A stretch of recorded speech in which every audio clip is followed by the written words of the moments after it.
Hello everyone, this is Anna and welcome back to my daily reading for Tuesday, February the 25th. I'm going to go ahead and get some oracle cards out. And okay, so we pulled again the Swan Queen. This came up yesterday, so this is actually very relevant. This is an interesting theme starting off this week, second day of the week. And then the Wise Woman of Wonderland, integrity and compromise. Very interesting. It's a very complimentary card for the Swan Queen because this card is about patience. It's about intuition, following your intuition, and as we spoke yesterday, about having a clear idea, crystallized ideas about what it is that we want to do and what we want to accomplish. Okay. However, this card as a challenger is saying you need to work with integrity, but that you also need to know how to make compromises. In other words, you can't be manipulative. There's not many moves on your chessboard, so to speak. For now, there is a state of contemplation. Okay, really have an understanding of what you're saying, how you're demonstrating what you're saying. You know, your actions. Really being cognizant of making sure that what you say, that those words carry weight, and you can follow them up with actions. Okay. All right, so let's pull some tarot. I'm going to stop right there. And then, okay, this is interesting. Death in reverse, and then Judgment upright. Okay, two major arcana. Death in its reverse, associated with Scorpio. Okay, and very dynamic type of energy, but can be quite manipulative as well.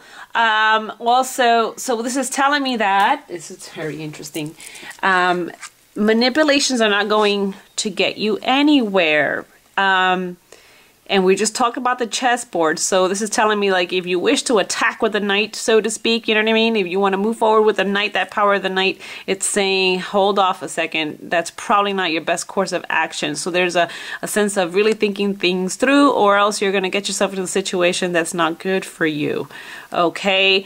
So we want to prevent that. Also, Scorpio is associated with it. Water. Here the Swan Queen surrounded by ice. So instead of water in its flowing form, it's crystallized. Okay, so this is interesting. Again, the crystallization of ideas, having a clear idea. So rather than having them emotionally charged and flowing all over the place, sorry, these are out of focus here.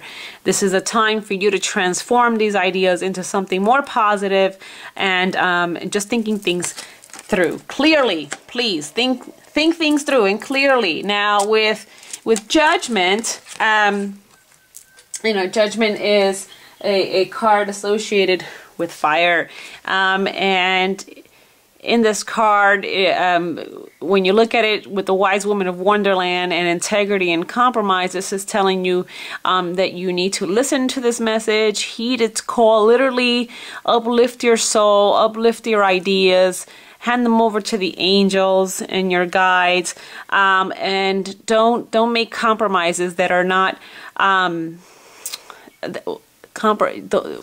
do I say this? My God, it's like, don't make compromises that will hinder your integrity and have people questioning your integrity, really, because when people question your integrity, then people are going to call you out on it. Quite literally. That's what this card is saying. You're gonna get called out on regarding your lack of integrity. Okay, so take this time to really think, gain prophecy and guidance from your angels. Really pay attention at this time to your words, what you're saying, what your actions are, because in the long run, there's that karma. There's something about karma going on here. There's a theme of karma. You just can't charge forward without really understanding how your actions and your words are going to affect other people. Because when you lack that sensibility, you're going to be cutting the flow of something, and that can actually manifest as in cutting off close ties and relationships with people that were really there for you, there to support you, that kind of thing, okay? And that's pretty much it, okay? So people will call you out on your lack of integrity, all right? So have patience, follow your intuition, transform whatever actions you already had on the table. You know, like if you were thinking of making X, Y, and Z moves, rethink those. This is a time to rethink. This is a time to rethink and learn how to compromise and really negotiate with people, okay? And that's pretty much it. I guess you can consider this quite a boring reading because this is a very practical stuff, but it's not actually. It's a very, and if this was for a personal, like a individual one-on-one type of reading, I'd be pulling out a bunch of cards trying to figure out why this over here and why that. Okay, so because there are actions leading up to this situation right here with the death in reverse, and of course there are activities and events that will occur after this here. Positive outcomes if you get yourself in check, okay? Positive outcomes if you get yourself in check right now, okay? Take this time of Mercury retrograde to do that. Get yourself in check, all right? And you'll have positive outcomes. Have a blessed day always, and I'll see you tomorrow. Bye-bye.